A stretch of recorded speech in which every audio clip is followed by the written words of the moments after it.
সেমাই রান্না করা সবচেয়ে সহজ একটি কাজ। আর সেমাই থেকে অন্যান্য ডেজার্ট রেসিপি তৈরি করাও মোটামুটি সহজ।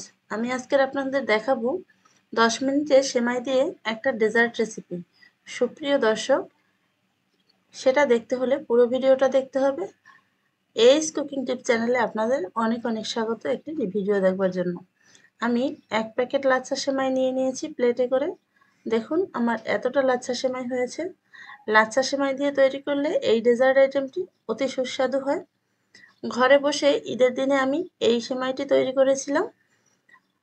প্রথমে চুলায় একটি কড়াই বসিয়ে কড়াইটা গরম হতে দেব, আর সেখানে দিয়ে দেব 2 চামচ মতন ঘি। ঘিটা গলতে শুরু করলে সমস্ত কড়াইয়ের গায়ে ঘিটা লাগিয়ে নেব। খুব সহজ পদ্ধতিতে যে কোনো সময় আপনারা ঘরে এই সেমাইয়ের ডেজার্ট রেসিপিটা তৈরি করে নিতে পারেন। অতিথি আপ্যায়নেও এটা তৈরি করতে পারেন, সবার এটা ভীষণ পছন্দ হবে। প্রথমে ঘিয়ের উপর আমি কিছু কাজু বাদাম ভেজে নিয়েছি, তারপর ভাজা চীনাবাদাম দিয়ে দিয়েছি হাফ কাপ, আর দিয়ে দিলাম কিশমিশ হাফ বাটি মতন। সমস্ত কিছু খুব বেশি ভাজতে হবে না, সামান্য একটু ভেজে তুলে নিলেই হবে। এরপর ওই কড়াইয়ে আর একটু ঘি দিয়ে লাচ্ছা সেমাইগুলো ভেজে নেব।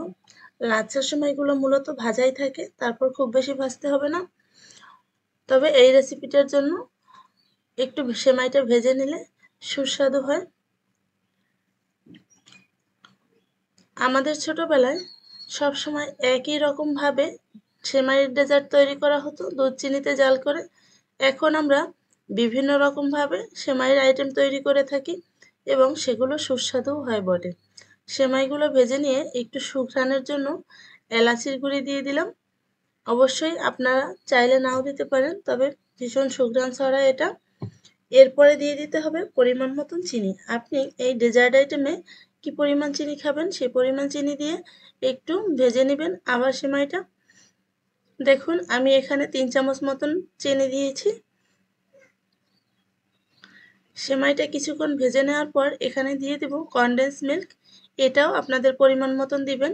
কনডেন্স মিল্কটা যত বেশি দিবেন খেতে সুস্বাদু হবে তত। মূলত এই ডেজার্ট আইটেমটিতে আমি কোনো লিকুইড দুধ ব্যবহার করব না, শুধুমাত্র কনডেন্স মিল্ক এবং গুঁড়ো দুধ ব্যবহার করেই এটা তৈরি করে নেওয়া যায়। আমি প্রায় 2 চামচ মতন কনডেন্স মিল্ক দিয়ে দিলাম। এরপরে দিয়ে দেব এতে গুঁড়ো দুধ। এটা দিলে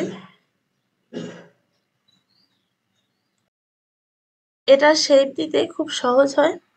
আমি এখানে 4 চামচ মতন গুঁড়ো দুধ ব্যবহার করেছি। গুঁড়ো দুধের পরিমাণ আপনারা আপনাদের পছন্দ মতন বুঝে দিবেন। এবার সমস্ত কিছু নেড়ে নেড়ে কিছু সময় ভেজে নেব। এটাকে বাটির শেপ দিতে গেলে আরেকটু ঘনত্বের তৈরি করতে হবে, তার মানে এখানে কিছু জল ব্যবহার করতে হবে অথবা লিকুইড দুধ। আমি এখানে একটু জল ব্যবহার করে নিয়েছি। এগুলো ভালো করে ভাজা হওয়ার পরে আমি এখানে দিয়ে দেব সেই ভেজে রাখা কাজু কিশমিশগুলো। আপনারা চাইলে কাজু বাদাম বা বাদামগুলো একটু গুঁড়ো করেও দিতে পারেন। আমি যতটা পরিমাণ বাদাম কিশমিশ দেওয়ার সেটা দিয়ে নিয়েছি। এরপর 1 গ্লাস ছোট গ্লাসের জল দিয়ে দিয়েছি। এখানে জলটা পরিমাপ বুঝে দিতে হবে। জল বেশি হয়ে গেলে লিকুইড হয়ে যাবে, তাহলে শেপ দেওয়া যাবে না। আর জল কম হয়ে গেলেও ঝুরঝুরে হয়ে যাবে, তাহলেও শেপ দেওয়া যাবে না। তো আমি 1 গ্লাস মতন জল দিয়েছি ছোট গ্লাসের, অর্থাৎ কাপের হাফ কাপের একটু বেশি পরিমাণ। এরপর শেপ দেওয়ার জন্য এরকম একটা বাটি নিয়েছি এবং বাটিতে আমি কিছুটা ঘি মাখিয়ে নিয়েছি, যাতে বাটি থেকে সেমাইগুলো মোল্ড আউট করতে সুবিধা হয়। এরপর ভাজা সেমাইগুলো আমি এতে দিয়ে দেব এবং চেপে চেপে দিয়ে দিতে হবে।